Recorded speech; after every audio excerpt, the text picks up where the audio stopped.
We don't normally talk about sports on the editorial pages of the Telegraph, but the biggest football game of the year is about to be played in California between the Carolina Panthers and the Denver Broncos. But 50 years ago in 1967, the very first Super Bowl was played between the Green Bay Packers of Vince Lombardi and the Kansas City Chiefs of Hank Stram. It was the AFL against the NFL, and nobody knew how it would all turn out. Everybody thought Green Bay would run away with it, and basically they did in the second half. Turned out Green Bay 35, Kansas City 10.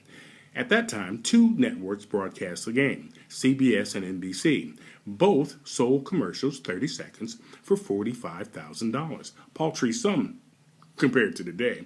There was no lavish halftime shows. University of Arizona and the University of Michigan their bands provided the show. What's happened in 50 years? Well, now we have elaborate halftime shows.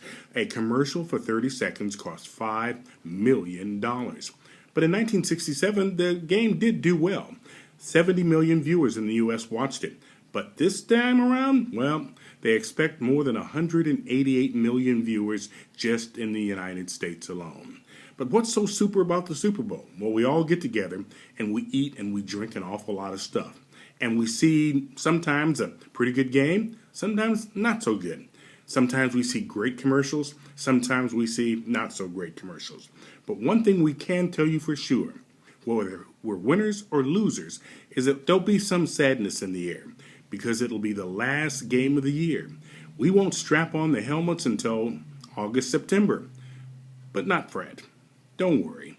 March Madness is just around the corner. For the editorial board of the Telegraph, I'm Charles A. Richardson.